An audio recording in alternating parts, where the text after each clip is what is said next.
नमस्कार, मैं राजेश दून। आप देख रहे हैं गुरुग्राम प्लस, आपका विश्वास। ने मुद्दा उठाया है जो कर्मचारियों का जो वेतन का। आज हम मौजूद हैं बहरामपुर रोड पे, जहां roadways engineer corporation limited Gurgaon, यानी ये कहें कि जहां रोडवेज बसों का जो कारखाना है, जहां नई बसें बनाई जाती थी, आ रहे हैं कर्मचारी 4 तारीख से लगभग हड़ताल पर बैठे हुए हैं। लगभग आज छठा दिन उन्होंने हड़ताल पे हो गया है। और इनकी मांगे हैं कि जो पहले यहाँ जो कारखाना था, नई बसें बनाई जाती थी, लेकिन कुछ दिन से यहाँ हमें चेसी नहीं मिल रही, जिससे हमारा खर्चा निकलना मुश्किल हो रहा है। यह हड़ताल क्यों जारी है? देखिए, हमारी हड़ताल इसलिए जा रही है कि 5 महीने से हमें वेतन नहीं दिया जा रहा, इसलिए हम इस कार्यक्रम को लेकर के परिवहन मंत्री जी से मिल लिए। उसके बाद हमें सभी विधायकों को, जो हमारे गुड़गांव के सभी विधायक उनसे मिल लिए, लेकिन हमारी समस्या का समाधान नहीं हो रहा। 1 हफ्ते का हमें समय दिया गया था, लेकिन आज 15 दिन हो गए, हमें वेतन का हमारा समाधान नहीं हो रहा। हम ये कह रहे हैं कि ये जो पुरानी गाड़ियाँ रिपेयर हो रही हैं, इन गाड़ियों से वेतन नहीं निकल रहा है। उसमें हमारे कर्मचारी तो काम कर रहे हैं, लेकिन जब तक अगर हमें स्थायी समाधान किया जाए, और हमारी बजट की मांग है कि एचआरटीसी के कर्मचारियों को साल में जिस प्रकार परिवहन के कर्मचारियों को मिलता है बजट, इसी प्रकार से एचआरटीसी में भी अलग से बजट का प्रावधान किया जाए, क्योंकि एचआरटीसी हरियाणा रोडवेज का एक अभिन्न अंग है।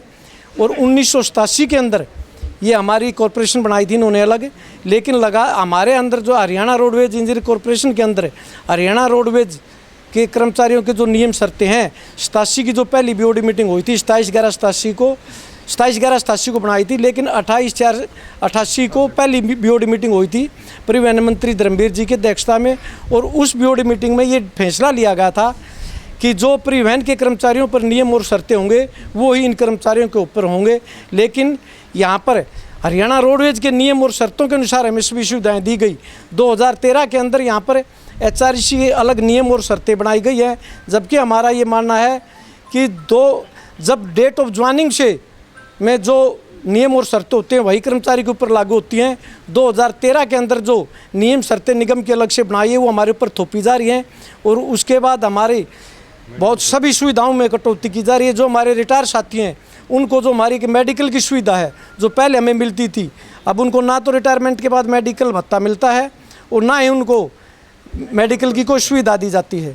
इसलिए हमारी ये भी मांग है कि उन कर्मचारियों को रिटायरमेंट के बाद जो रिटायर साथी होते हैं उनको मेडिकल सुविधा मिले, उनको मेडिकल भत्ता मिले, ताकि एक सामाजिक सुरक्षा ये हमारी पेंशन तक हमारी नहीं है हमारे को। जबकि हम रोडवेज के कर्मचारी हैं, नियम शर्तें रोडवेज की हमारे ऊपर लागू हैं। 26 साल तक हमारे ऊपर वो नियम शर्तें रहीं।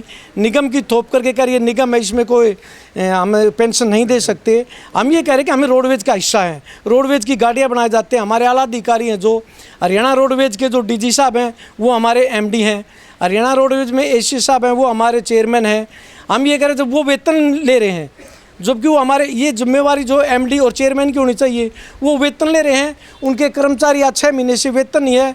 रिटायर साथियों को हमारे को जो मेडिकल सुविधा या जो ग्रेजुएटी का लाभ मिलता है, या दूसरे जो हमारे को लिव इनकैशमेंट का पैसा है 8-8, 10-10 लाख रुपए हमारे रिटायर साथी हो रहे हैं, सभी का यहाँ पर 1 साल से पेंडिंग है, किसी को मिल नहीं रहा।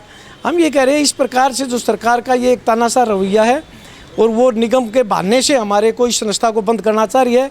सरकार को ये 12 एकड़ ज़मीन बची है, 6 एकड़ ज़मीन इन्होंने अभी हीरो होंडा को दी है कि वो इसको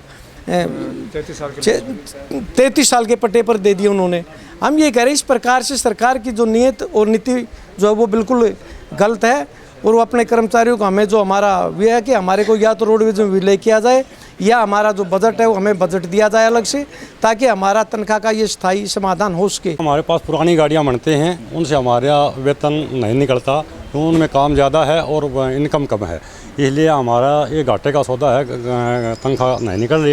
लेकिन अब 6 साल चुके हैं, कुछ काम का टेंडर वेंडर भी हुआ है। यदि काम सुचारू रूप से चला तो हमारा गाड़ी साइड लाइन पर आ जाए, कुछ हमें बजट दिया जाए, और यदि सरकार बजट दे देती है और काम शुरू हो जाता है तो कोई दिक्कत नहीं आएगी। तो हम ये मांग करते हैं सरकार के कि जल्दी से जल्दी टेंडर का और सामान का जो ये टेंडर हैं उनको किया जाए, और यहाँ सुचारू रूप से काम चले और एचआरटीसी चले, हम ये चाहते हैं। हमने 2-3 महीने तक ये सोचा कि 5 साल से कि अरसे में लगभग एक भी नई चीज़ नहीं आई थी। महीने से तनख्वाह नहीं मिली? हमें 6 महीने हो गए।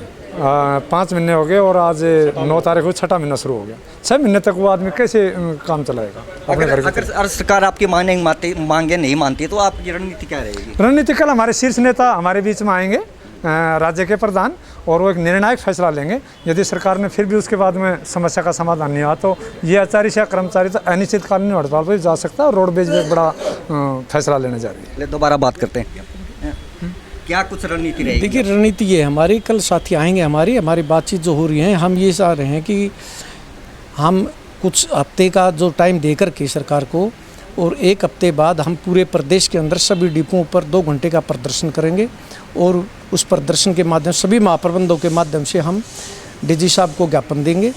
और फिर भी अगर सरकार नहीं करेगी तो चाहे हमें हड़ताल तक जाना पड़े, हम सभी कर्मचारी मिलकर के रोडवेज के साझा जो हमारी यूनिट बनी हुई है साझा मोर्चा, उससे हमारी लगातार बातचीत हो रही है और कल वो साथी यहाँ पर आएंगे।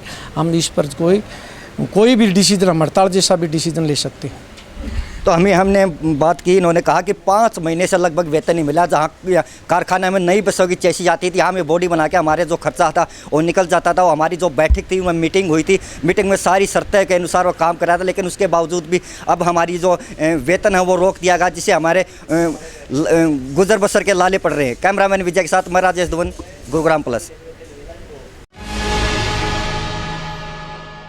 गुरुग्राम की हर छोटी बड़ी खबर के लिए YouTube पर सब्सक्राइब करें गुरुग्राम प्लस, और Facebook और Instagram पर फॉलो करें, और हाँ, बेल आइकन दबाना ना भूलें। आप हमें कॉल और व्हाट्सएप भी कर सकते हैं। हमारा नंबर है 9643107600।